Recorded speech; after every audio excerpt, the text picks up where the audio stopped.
welcome to the Forest Park podcast that we call On Mission. We're going to jump right in with our series, Meet the Band, where you get to meet one of the worship leaders that leads you on a Sunday morning. We get to find out about their family, their background, a little bit how they got to Forest Park, and then hopefully launch into some really funny conversation just because I'm a goofball, and this man that we're going to introduce is also a bit of a goofball. It's Brian Calkins, the illustrious one.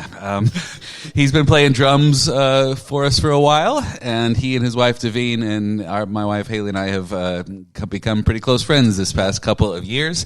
So, Brian, I'm going to introduce you with some rapid-fire questions, okay, and then we're going to get into a host of silliness. Does that sound like great. fun? That sounds great. Let's go. Where were you born and raised? Okay, we're going to start with the hardest question. Oh, okay. Oh, man. What? Muskegon. Muskegon, okay. The local Muskegon boy. Muskegon, Michigan. Yep, right. Born and raised. Your parents still here? Yeah, parents are still here. East Muskegon, Orchard View School District. So that's where I went to school, born and raised. I think the furthest I traveled from home was probably 10 miles up until fifth grade. Okay. Went to Detroit on a field trip, but other than that, West Michigan. West Michigan all the way. All the way. And you have never left. Well, you have left, but we'll talk about that. Yes. What's your educational background? Educational background. So again, graduated from Orchard View High School in 1985. Go Cardinals. I know Pastor Ken's a fellow alum. So, and elementary, Orchard View Elementary, middle school, high school. Shortly after high school, so I went into the service, joined the Navy, came out of the Navy, and began college back in 1990. Ooh. It has taken me, 28 years to get a bachelor's degree, but we'll get into that later on. Okay. Wow. That's really fascinating. Yeah, right. Your current occupation? Current occupation. So I am a continuous improvement manager for Solution Development Americas for Dematic Incorporated. Oh, man, that was a whole bunch of words that I didn't understand. Yeah. We'll get into that a little bit later. Okay. And tell us about the family, wife, kids, and, of course, you're a grandfather, so tell me about that. Absolutely. So, married to my best friend, Devine, celebrating our 32nd anniversary this congratulations. July. So, next month. Yeah, next month. So, I almost forgot the years, so I thought, man, he's going to probably ask how long we've been married. I better know that, answer that. So, yeah. All husbands are the same. Exactly. We don't know. Exactly. So, it's been quite a ride. And, what better person to share it with than your best friend, right? Okay. So, 3 sons. So, I've got my oldest son, Brett, is 30 years old, lives out in Seattle. Middle son, Jonathan, is in Grand Rapids, so local. He happens to be the one with the 2 kids. So John and Maddie, 2 grandkids live in the Grand Rapids area, so we get to see them quite frequently. Blaine and Audie, they are 4 years old, 2 years old, are grandkids. And our youngest, Daniel's over in Washington, D.C., so opposite side of the country. All right. And he's 25, so going to be moving, we just found out over the weekend, to Clarendon, Virginia, one of the suburbs of Washington, D.C. So a little safer area for him, a little closer to work. So we're pretty happy about it. Good for Dan. Yeah. I don't know the answer to this next question. How did you get started in this weird career field of yours? Oh, man, it is a long story. So I've changed jobs on average about every 3.5 years. Woo. And it's been, for the most part, by God's leading. And each one has been an uncomfortable step of learning more and more and applying those learnings. So I began as a truck driver, drove a beer truck coming out of the service. From there, got it into potato chip delivery, milk delivery. From there, then went into sales, of all things. Sales? Yep. Okay. You've probably heard the Williamson-Dickey Corporation. I was a key account sales representative for Williamson-Dickey's, a licensee for them, Fortress Products, out of Cincinnati. Okay. Did a lot of traveling, realized the traveling piece with wife and small kids, it wasn't working out too well. So from that, got into manufacturing, structural concepts here in Muskegon, Michigan, worked there for actually about 10 years. That was my longest stint of employment. And during that time, realized that improvement, process improvement, manufacturing improvement was definitely something I was really interested in and began that career path. So, yeah. Process improvement. So what is your professional expertise or this area of specialization? What is process improvement? Process improvement. So it's taking something and it basically what I do, my job is I'll take a group of people involved in a process and 3 words, draw out gold. That's what we're doing. And edifying teams, bringing people together, taking a process and improving it beyond anyone's expectations. That's the cool part about it. So the collaboration phase, everyone has a piece. Similar to what we're doing on Sunday mornings. Every component of worship, for example, there's a key intrinsic value to each one of those pieces. Okay. Same thing in manufacturing. It's very similar. You're drawing out those strengths, and collectively, you're changing the world with some pretty cool stuff. So that's exciting. That sounds like you have to have a lot of faith in the goodness of humanity. Yes. And in the ingenuity of humanity. Exactly. Yep. Yeah, there's been tension, so I've got a saying that I use all the time, though. Tension, it allows your garage door to open easy, and it keeps tents up. So it's kind of a neat thing. All right. So that's what I use. But really, it's taking biblical principles into the workplace. Oh, very cool. And really it's edification. And I shared with a group of leaders here at the church about a month ago. Pastor Ken had a kind of a roundtable discussion. Mm-hmm. And I broke it down to acronym HAVE: humility, accountability, vulnerability, and then edification. Wow. So those are just key components that I use wherever I go and try to exemplify those. Do I mess up all the time? Sure. But definitely some good guiding rules there. Very cool. Yeah. You have any notable achievements or awards in your field? Yeah. So I am a certified Lean Six Sigma Green Belt. Working on my black belt right now, as well as change management certification. So Lean Six. What? Yeah. Say that Lean Six Sigma. Lean Six Sigma. What is that? So that came from the Toyota production system. So Walter Deming, back in the day, Dr. Deming went to Toyota and began a process back in the late 50s. Dr. Sherhart, there's a group of core engineers that started this process. And what they found was that by through experimentation, what I was talking about earlier, drawing out the gold, that type of thing, using that experimentation process through the scientific method, trial and error, hypothesis testing, things like that the results were exponential beyond their wildest expectations, what they saw they could do with a team and affecting change. So pretty cool. So Toyota became leader in the manufacturing industry. To this day, I mean, they do things that are, a lot of corporations go and visit their plants to glean expertise and all sorts of things. But we adopt a lot of those principles, Lean Six Sigma. Lean Six Sigma. So, yep. And you're working on a black belt, but it has nothing to do with Taekwondo or karate or anything like that. No, I think the closest to karate I've come is like the Chinese buffet. So I don't know. Okay. Yeah. So, anyways, very fascinating. Working on a black belt in Lean Six Sigma. And what inspired you? You said you had several different jobs. What inspired you to pursue this current career path that you're on of continuous improvement? Yes. Yeah, continuous improvement. So basically, some previous jobs I was at, we had worked on some processes that were just kind of flat, stale. Things weren't really improving. And what we found out, and I've shared with you before the green, yellow, red syndrome on Sunday nights. We had these Monday morning meetings where every week was red. All of our metrics, all of our measurables were in red. There was no improvement going on. And I thought, there has got to be something. So what I did was I grabbed a couple of my peers, and we began working some of the lean principles that I had learned just studying and things like that, and started applying those into the workplace. And what we started seeing was the needle start moving toward the green, and our jobs became a lot easier. Oh, and by the way, everybody that was kind of noticing and looking in were starting to catch on as well and wanted to find out more about what we were doing. Okay. So we would share our practices with other folks, and then we started seeing the success kind of snowball. So that to me has got to be one of the most rewarding things, because as a team collectively, we worked together, came up with some solutions, and we're able to share those findings with other people. It's pretty cool. That's amazing. Yeah. All right, switching gears a little bit. When did you give your life to Christ? When did God become real? I have a specific story in mind that I would love for you to share, but just tell us about your life with Christ. Yeah. So, in our lives, we have dates we remember, right? So the first date was July 10th, 1975. That is the day I gave my life to Jesus.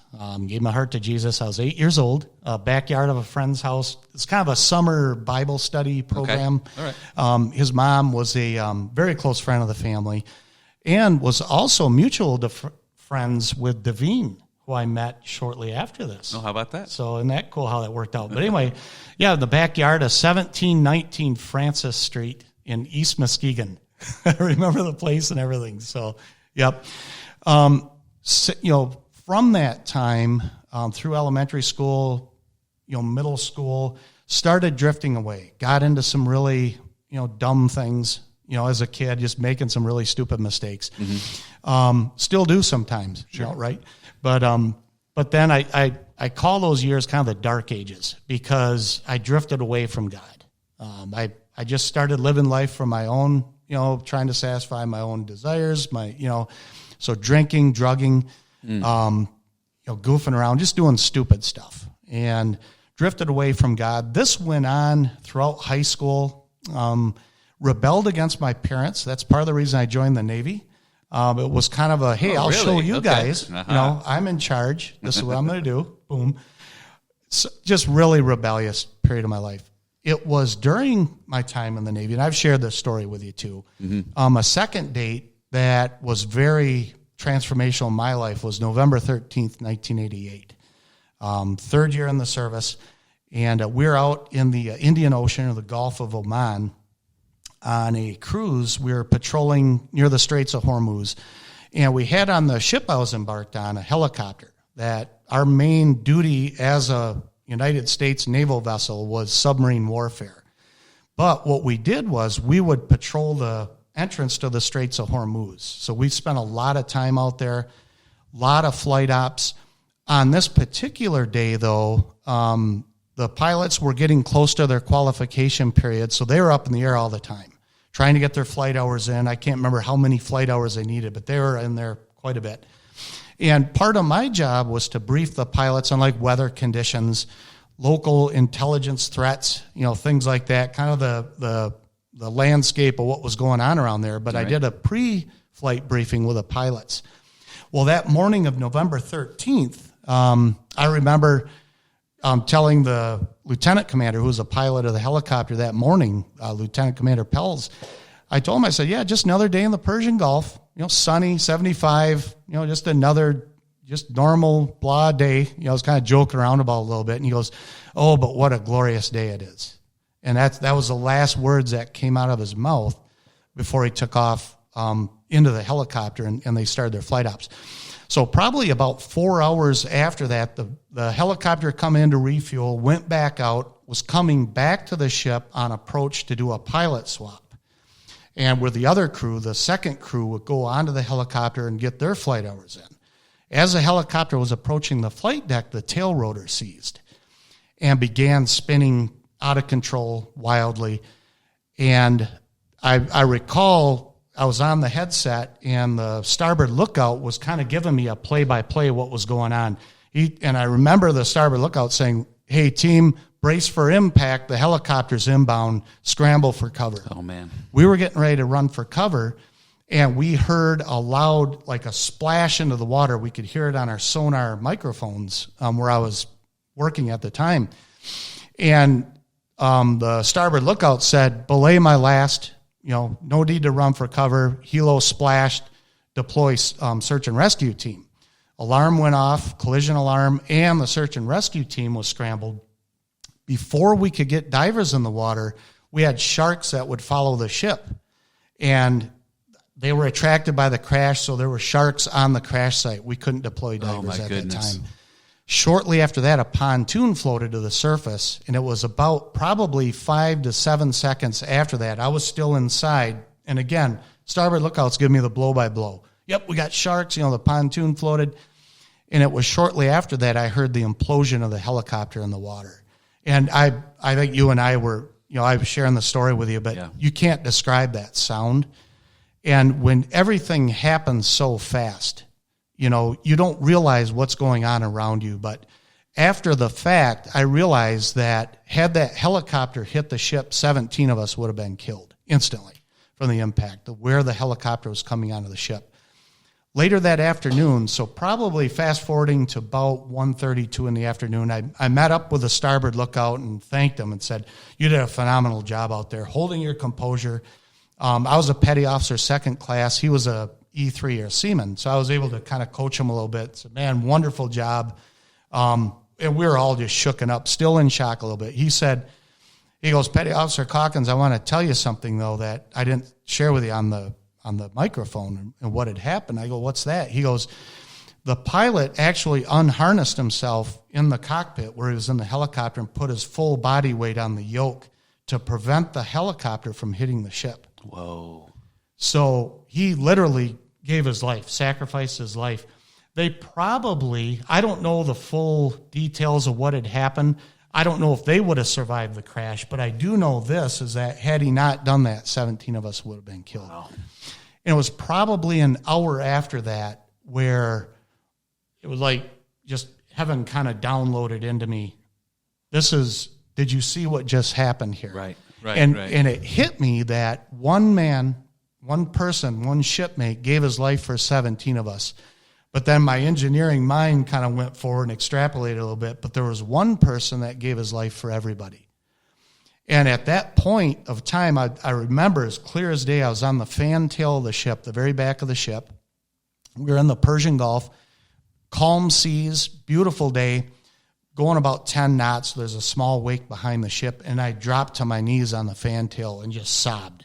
It was at that point where I gave my life back to Christ. Wow. And said, and that was a moment in my life. Since that time, it's changed. And it was God's way of just pulling me back. Yeah. Relentlessly pulling me back. What an incredible God moment in Yeah. your life where he just, what a resounding call. Yeah. And then you responded to that call. Yeah. And ever since then, you've been pursuing what it means to be a disciple for him. Right. I love that story, man. But that's an incredible thing. Wow. Thank you for sharing that. Absolutely. How did you get into drumming? Oh, man. You're a drummer. That's right. Yeah, I play Yeah. drums. How did I get into drums? And then how'd that work into church? Yeah, absolutely. So, so I began playing musical instruments in school. I was in the band, concert band, symphonic band, marching band. Guess what instrument I played? Drums? No. Oh, No, I didn't. Trumpet. I played trumpet. So I was a brass, played the brass instruments. And I actually picked up the drums in 1979 in middle school. They had a drum kit in one of the practice rooms in the band area. So at lunchtime, I would sneak in there and just start beating on them. I didn't know what I was doing. Well, another kid started coming in there him and I became really good friends and stuff like that. He said, "Man, you need to learn the rudiments." He played drums in the marching band, and this time he was a couple years ahead of me. "Yeah, you need to learn rudiments." All right, great. So I started learning rudiments and then listening to music. So he would bring in his tape recorder and would play music and play along with the drums. I thought, yeah, man, a that's tape cool. recorder is... It's this, yeah. We had those back in high school with, I went to high school with Moses, we played.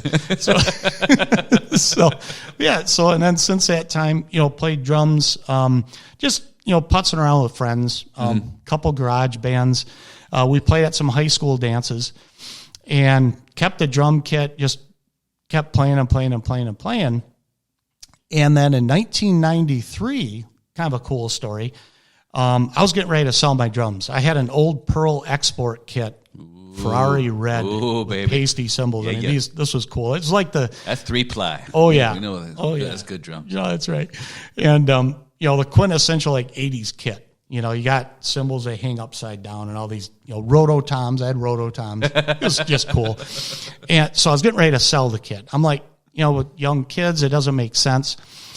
I was getting ready. It was Labor Day weekend of 93. And I had gotten a call from, at that time, we were attending Kaine Community Church back in the day. So I had gotten a call from the worship leader that, hey, heard you play drums. Would you like to just fill in on the worship team for a couple weeks? I said, well, I'm getting ready to sell my drums. And she responded, no, you're not. Okay. I have different plans. So, yeah, play the worship team. It's a bold worship leader. Yeah, I like that. Yeah. So that 2 weeks had actually turned into about 6 years. Wow. I was on the worship team there. Wow. And then we came to Forest Park, early 2000, so 2002. And, intermittent filled in the worship team here and then, joined as well. You know the story. Yeah. So cool. So, yeah. All right. Well, I want to jump into something lighthearted now. Okay. So we're going to just talk a little bit of goofy stuff. Okay. If you could have any superpower. Oh, yes. Any superpower, what would it be, and how would you use it in your everyday life, Mr. Engineer? Okay. If I had a superpower, I would want the ability to fly at Mach 3, just get up and fly, boom. That way I could go see my kids and, Brett and Mackenzie in Seattle. Okay. And then Dan in Washington. And then once in a while hop over to GR, Yeah, that way I don't have to go through TSA, all that crazy stuff. I would agree with you. I think flying is like the number one for everybody. Forget super strength and laser vision and being invisible, whatever. Right. Flying would be so cool. Oh, it would be. Followed shortly by being able to eat copious amounts of bacon without my cholesterol going up. That's a superpower. That would also be very glorious. Being able to consume. What's the most embarrassing thing that has ever happened to you, and what's the story? Oh, let's see. Most embarrassing thing. Band camp. Band camp. What happened at band camp? Okay, let me tell you what happened at band camp. So freshman year, a lot of pressure, right? You're a freshman. There's all these seniors, and they're, you have initiation, and all these different things. So I remember it was the first or second night at band camp. We were up at Camp Maplehurst, just north of Traverse City, and so we go, the marching band will go up there. We do our opening routine, practice, come up with our first, our halftime show and all that stuff. Well, I had a dream that night that I was marching and playing my trumpet, marching. So I was told later by some people that raided our cabin, upperclassmen, that I was sitting up in my bunk with my trumpet, pretending I was playing the trumpet. So that was very embarrassing. And that word spread out through camp. And next thing you know. You were sleep trumpet playing? Sleep trumpeting. That's fantastic. Yep. Oh, that sounds like a really embarrassing story for band camp. If you could trade lives with a celebrity for a day, who would it be? What would you do? I would say Elon Musk. Elon Musk? I knew you'd pick an engineer. Yeah, what I would do, with that, I would liquidate his assets. Okay. Take the cash before I change back to Brian. Right. Hide the cash. And then when I turn back to Brian, grab the cash. Does that sound right? So you just want to be wealthy. But give it back away or something. Yeah. Then give it, like a Robin Hood kind of thing? Yeah, there you go. All right, I don't know if you're a karaoke person. We've never done karaoke together, but do you have like a karaoke go-to song? And then if you do that, these are great microphones. Would you be willing just to give us a sneak peek of what? Of this great karaoke go-to? Man, I think I've told you before, like I'm a terrible singer, tone deaf drummer, can't sing. Okay, I've got one. All right. I'm not going to sing it, though. Oh, come on. Well, here's what I'm going to do, though. I'm going to imitate what I do at like a wedding reception when a song comes up and there's an opportunity to do karaoke. All right. I'm going to do some play acting here a little bit. Please. Pretend there's a screen in front of me with the words. That's what karaoke, it tells you the words, teleprompter, and you sing. Except I don't sing. This is what I do. I'm going to get ready. Here we go. I'm nervous. This is peak Brian. Okay. Ready? Uh-huh. Okay. I've got me a car. It's as big as a whale, and it's about to set sail. You William Shatner the thing. Huh? Yes. I've got a Chrysler. Seats about 20. So come on and bring your jukebox money. Spoken words. Spoken poetry. Let's see how powerful that was. No, I don't. Okay. But thank you. You're welcome. So you and I love to smoke meats. Yes. Do you have any weird food combinations that other people think are just that's not right, that shouldn't go together, that you secretly enjoy? Yeah, absolutely. So I like Cheerios. Cheerios with maple syrup. Pour a little milk on there, and there's the weird part: bacon bits. Bacon bits, maple syrup, and Cheerios? It is the most phenomenal taste because you get the sweetness of the maple syrup and then that saltiness of the bacon bits. They complement. It's weird. Then what do the Cheerios do? They're just base. Just crunch. It adds the... Okay, how did you discover that? Just messing around. Okay. I thought, man, I'm hungry. Let me try this. Engineering, right? Trial, hypothesis testing.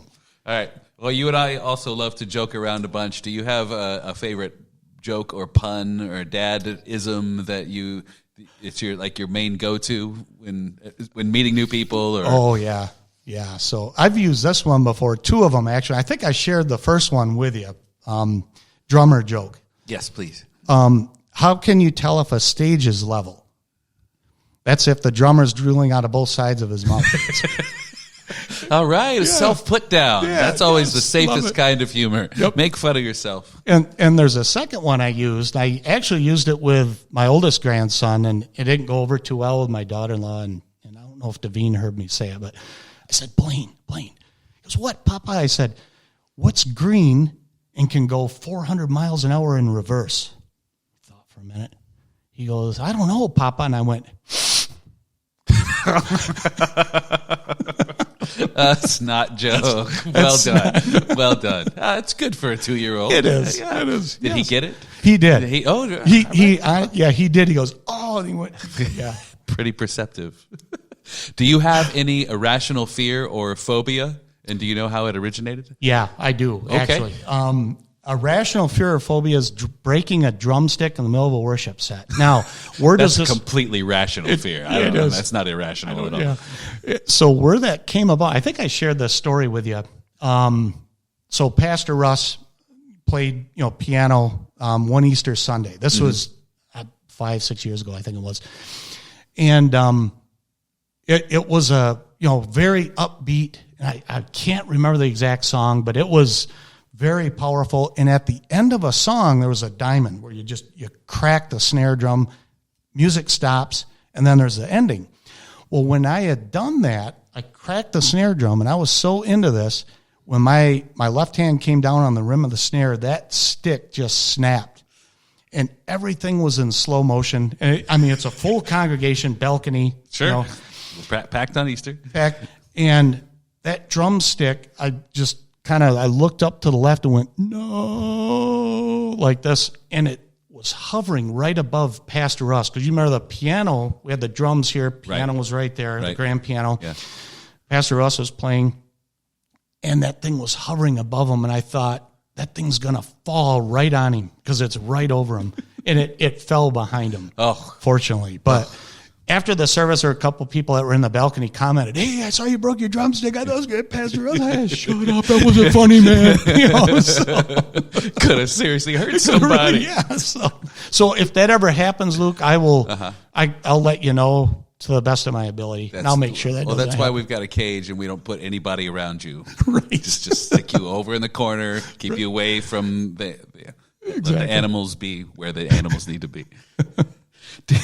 Do you have a favorite childhood memory? Do you remember where it happened? Oh. Or that always... do you have a favorite childhood memory that always brings a smile to your face? Yes, yeah. 2 of them. The first one, when I first met Devine. Fourth grade. Fourth grade. Yep. So we were on... those of you that may remember Orchardview Elementary, there's a tall brick building, 3-story building that had a fire escape that went up the side that you'd walk up, and there was a platform at the very top. So what my brother and I would often do is we'd go up there and drop rocks down and things like that. Well, one day, him and I decided to have a spitting contest. See who spit could hit. We were, fourth grade, third grade. Yeah. So we're spitting, and I hawked a pretty decent loogie. I know that's a little too much information. But anyway, and man, I had him beat.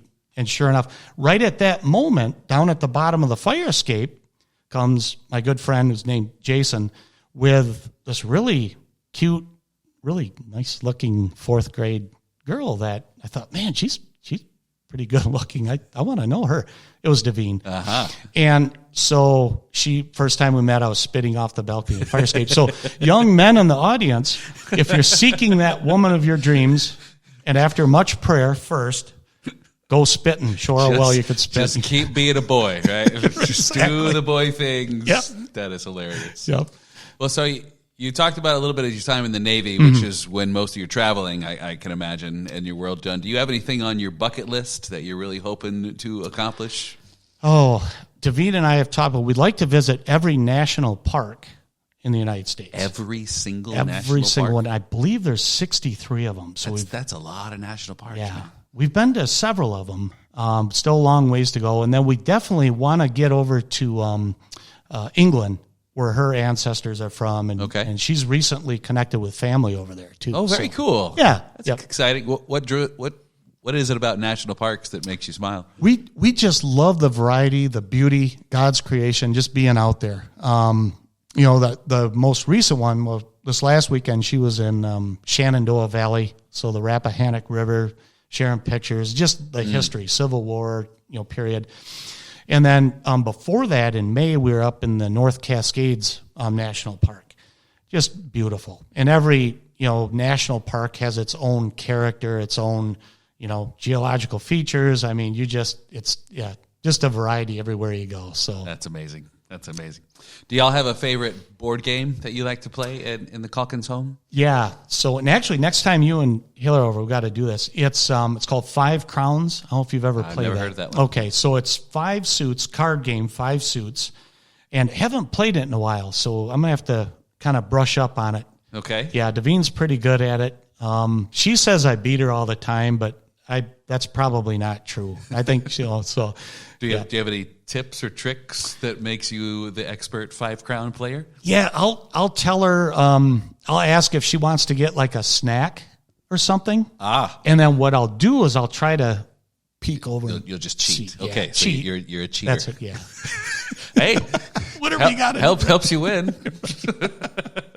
I advise not to do that. Well, let's go ahead. So you're a worship leader. Let's turn our attention a bit to worship and talk about Forest Park Covenant Church and our roles and relationship there. Yeah. And you're a musician. Why do you think music is so powerful to our corporate worship experience? Whenever we gather together on Sunday morning, you anticipate the music and what it does to your soul. Why do you think that is? Yeah, there's something about corporate worship when everyone is using their gifts in for one purpose, and that's to glorify Him. Worship is, when you look at the suffix ship, right? It's placement of, so like ownership, placement of an owner. Okay. Friendship. Where do you place your friend? So we have a friendship, and I highly value and esteem. Worship's the same thing. W-O-R, comes from worth. Where do you place your worth? Who's worthy of that placement, of the elevation, of that priority? So when we worship collectively through stringed instruments, through playing the drums, and what I love is like in a song where the tempo goes down or the volume, and you can hear the congregation singing. Yeah. It's just that, and you and I have talked about that too. There's times I'll peel the headset back and just listen, and I love it. Yeah, there's no greater sound than the God's people singing. Yeah. What specifically moves you about corporate worship? Yeah, it's that alignment toward one focus, where all of the distractions of the world, whatever happened during the week, crazy week, stuff we see in the news, things going on around us, where there's 100, 200, 300 people together focused on one thing, and that's Christ. Yeah. And we're singing about Him. Yeah. And by the way, we could spend eternity doing that. It doesn't get any better than that. I mean, that's pretty cool. Amen. What do you think your primary role as a drummer and a worship leader is? Yeah. One, not being a distraction, right? Yep. Look at that guy. He broke that's a more stick. difficult than you think it is right, sometimes. Exactly. So, yeah. I often would pray a lot of times, and I'll say this prayer to myself: is my prayer is that I'm a window, not a wall. So in other words, I want people just to see through what I'm doing, right? And it's just a part of this bigger corporate worship piece that is an offering to God. I like that a lot, a window to the wall. So when you have your headset on and I'm screaming in your ear and my guitar's rolling and you're focusing on drumming, is there a particular difficulty that you have when you're trying to remember what your primary job is? I mean, I know whenever I'm leading, our job is to try to be lead worshipers. Right. But there's so much going on. Is there a particular difficulty you have? No, what I find happening is during that time, I'm listening and hearing everything that's going on. It's like, this is where I belong. This is precisely where I need to be in this moment in time. All right. And a lot of times it's when I hear there's so many different things going on, as you said. Honestly, I don't know how you do it, Luke, sing and play guitar at the same time. And, that's a talent that comes from the Lord. I'll tell you what. Everybody keep it together. Come on now. Come on. Stick with me now. But to hear those things going on and just to look and see everything that's happening, the congregation partaking in the worship, I keep going back to this, is it all just comes together. Mm-hmm. And that's the incredible piece. Yeah, that's the Holy Spirit piece that we cannot manufacture with lights or with our music, because it's not up to us, right? We are promised the presence of God in worship, and it's such a relief and a burden. Like, it's not on us, right? Because the Holy Spirit has been promised, and whenever we gather, this thing happens. Yeah. What is your hope for everyone? So you're also serving on the lead team for a 2-year stint, I think. So what is your hope for everyone who comes to and as a worship leader and a lead team member, to our worship on Sunday morning at Forest Park Covenant Church? Do you have a single hope? Yeah, that they're drawn close to Christ. And I've prayed this before too, and I always think, I always think of the person that may be the furthest from Christ, whoever that is, coming through that door, and we get the privilege of being that vessel to help draw them to the cross, to draw them to Christ, our Creator, and our guide, right, our center. So that's what. And not knowing, I guess that's the neat thing, is that God would entrust me, you, all of us in this, and the congregation, everybody involved. It's because we all play an active part. Yes.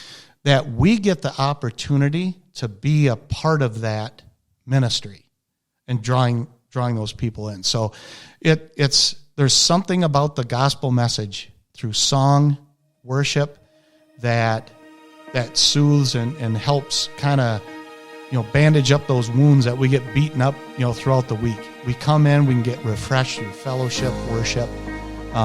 It's powerful stuff. Yes, it is. Well, Brian, thanks so much for being here and having this conversation. I appreciate you. Haley and I appreciate you, and Daveen. We love you guys. I'm so blessed to have you a part of our worship team and as part of our lead team. Thanks a lot for stopping by. You are an inspiration, sir. Oh, thank you. So are you, Luke. I thank you for all you do in your ministry as well. So, all right, buddy. We'll see you and you on Sunday. All right. Sounds good. Bye-bye.